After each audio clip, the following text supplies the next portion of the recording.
ভারতের শিক্ষা ব্যবস্থা কোথায় আছে, ভারতের শিক্ষা ব্যবস্থা কোথায় আছে আর আমরা কোথায় আছি।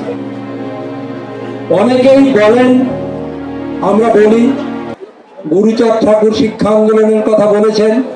তার আগে যদি আমরা চলে যাই আরো পিছিয়ে, তার আগে থেকেও শিক্ষা আন্দোলন শুরু হয়েছে। সেই সমস্ত আন্দোলনের কথা আমি বলছি না, কেবল বলছি যে বর্তমানে শিক্ষার কি অবস্থা হয়েছে। গোয়াল ঘর থেকে শিক্ষার সূচনা হয়েছিল, বিদ্যালয় ছিল না। গুরুচাঁদ ঠাকুর নিজে কোনো শিক্ষা প্রতিষ্ঠানে পড়ার সুযোগ পাননি, তার জন্য মক্তবে পড়তে হয়েছিল তার মাতৃভাষা বাংলা ছেড়ে আরবি ভাষী। সেই অবস্থা থেকে তিনি বুঝেছিলেন যে বিদ্যালয়ের দরকার, নইলে মক্তবে গিয়ে পড়তে হবে বাঙালি ছেলেকে তার মাতৃভাষা বাদ দিয়ে আরবি ভাষীতে। তার জন্য তিনি অসংখ্য বিদ্যালয় গড়ে তুলেছিলেন। সেই সমস্ত বিদ্যালয়, সেখানে এখন আমাদেরই ছেলে মেয়েরা পড়াশুনো করে, তবে এখন বহু বিদ্যালয় বন্ধ হয়ে যাচ্ছে, ছাত্র নেই, স্কুল আছে। এখন স্কুল গড়ার দরকার নেই, তাহলে শিক্ষাটা কোথায় গেল? বিদ্যালয়ে শিক্ষা নেই, গোয়াল ঘরে তো নেই, বিদ্যালয়েও শিক্ষা নেই। তাহলে শিক্ষাটাকে উদ্বায়ী, হারিয়ে গেল, শিক্ষা হারিয়ে গেছে। শিক্ষা নেই, স্কুলে শিক্ষা নেই, কলেজে শিক্ষা নেই, বিশ্ববিদ্যালয়ে শিক্ষা নেই। এমএ পাস করে আছেন অনেকেই, তাকে সাধারণ দু চারটে মৌলিক প্রশ্ন করলে তিনি উত্তর দিতে পারবেন না। আমি তাকে ছোট করছি না, এটা তার দোষ নয়, শিক্ষা ব্যবস্থার দোষ, শিক্ষা ব্যবস্থার দোষ। আমি দেখেছি 90% নম্বর পেতে আমি ভেবেছি যে হ্যাঁ এ পড়াশুনো জানে, আমার কষ্ট লেগেছে।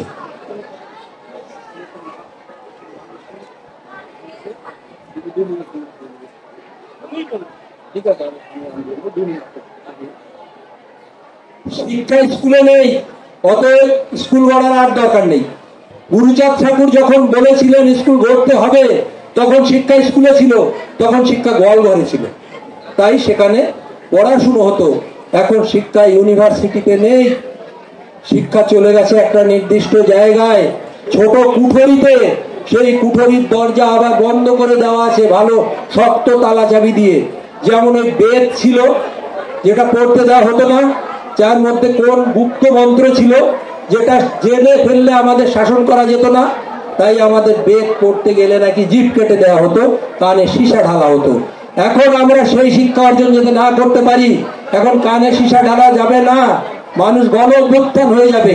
তার জন্য শিক্ষাটাকে তালা চাবি দিয়ে রেখে দেওয়া হয়েছে। কোথায়? যেখানে আমরা ঢুকতে পারবো না, পড়ানো হয় যা, সেই শিক্ষা দিয়ে পরীক্ষায় কোনো পরীক্ষায় পাশ করা তা দিয়ে যাবে না। শিক্ষা চলে গেছে এখন বেনিয়ার হাতে, যে শিক্ষা নিতে গেলে লক্ষ লক্ষ টাকা লাগে, লক্ষ কোটি টাকা লাগে সেই শিক্ষা নিতে গেলে। আর যে শিক্ষাটা দিয়ে আমাদের এমএ পাস করিয়ে দেওয়া হয়, বিএ পাস করিয়ে দেওয়া হয়, ওই শিক্ষাটা আর শিক্ষা নয়।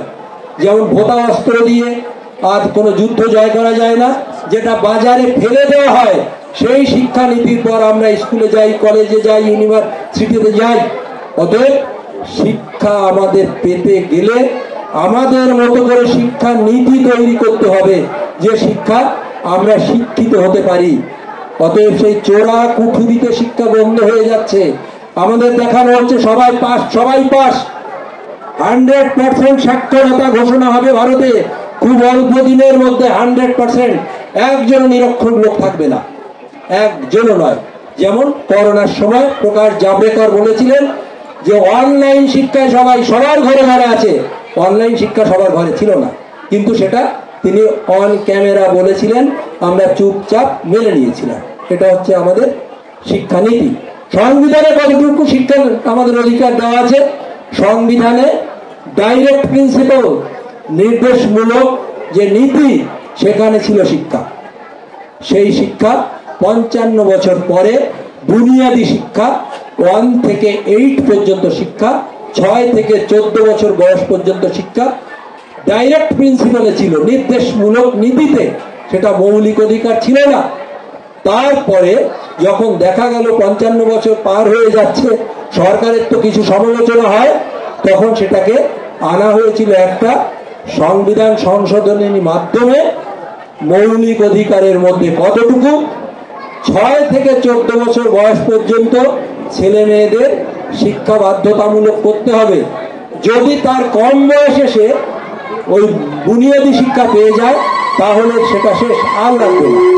এই হচ্ছে আমাদের শিক্ষাকে মৌলিক শিক্ষার অন্তর্গত করা হয়েছে এইটুকু নিয়ে। তাছাড়া আর যদি শিক্ষা পেতে হয় সে শিক্ষা নিজের উদ্যোগে পেতে হবে, নিজের গরজে পেতে হবে, সরকারের আর দায়িত্ব নেই। এই পর্যন্ত শেখাবার একটা সাংবিধানিক দায়বদ্ধতা তার রয়েছে। তবুও এখনো বহু ছেলে মেয়ে যার বয়স 14 বছরের কম, সে কারখানায় কাজ করে, চায়ের দোকানে চা ধোয়। সরকারের কথা রয়েছে শিশু শ্রমিক থাকবে না, তার খাবারের ব্যবস্থা করতে হবে, তার স্কুলে পড়াবার ব্যবস্থা করতে হবে। তার জন্য মিড ডে মিল হয়েছে, তার জন্য সর্বশিক্ষা অভিযান, সবই হয়েছে, কিন্তু সেটা প্রতিপালিত হয় না। এই ভারতে হয় না। তাহলে শিক্ষা, কোন শিক্ষা আমরা পাবো? শিক্ষা গুপ্তমন্ত্র হয়ে গেছে, শিক্ষা চলে গেছে বেনিয়াদের হাতে, শিক্ষা নীতি চলে গেছে এক শ্রেণীর মানুষের হাতে। এমনভাবে শিক্ষানীতি তৈরি করা হবে যাতে বৃহত্তর সমাজে ছেলেমেয়েরা এমএ পাস করবে, শিক্ষিত হবে না। এবং সেই সমাজে আমি পড়ি, আমার সন্তান পড়ে, এরা শিক্ষিত হবে, এমএ পাস করবে, আরো আরো বড় ডিগ্রি পাবে, কিন্তু তা দিয়ে তারা শিক্ষিত হবে না, তারা কিছুই জানবে না। এই হচ্ছে শিক্ষানীতি। অতএব ওই শিক্ষানীতি শুধুমাত্র আন্দোলন করলে হবে না।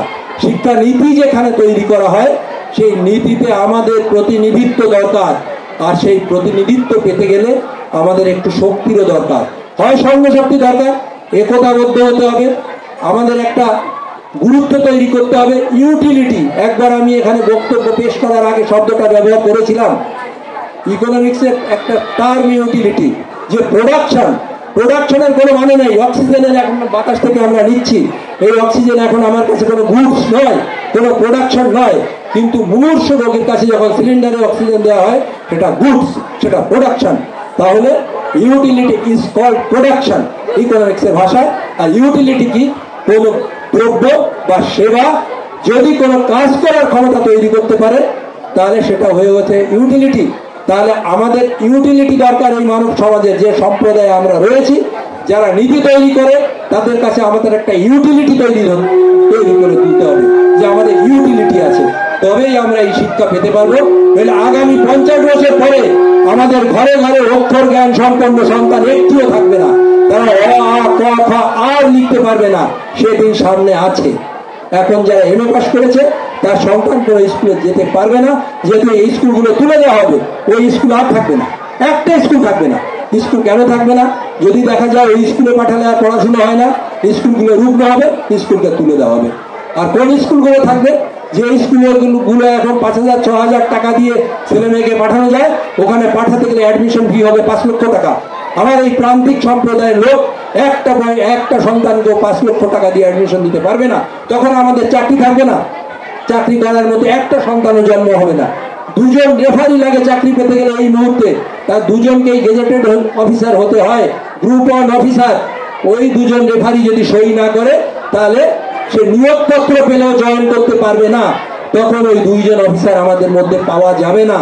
এখন যদি আমরা সচেতন না হই তাহলে আগামী 50 বছরের মধ্যে আমরা আবার নিরক্ষর হব, আবার নিরক্ষর। অতএব আমাদের এই অধিকার, সাক্ষরতা কিভাবে আমরা বজায় রাখতে পারি তার সে ব্যাপারে যদি আমরা সচেতন না হই তাহলে আমরা ডাঙ্কা বাজাবো।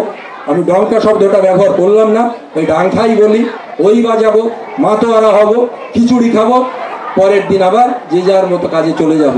এই সম্মেলন, এই উৎসব, এই বক্তৃতা, এই অতিথিদের বরণ করা, এগুলো সব পণ্ডশ্রম হবে, ব্যর্থ হবে।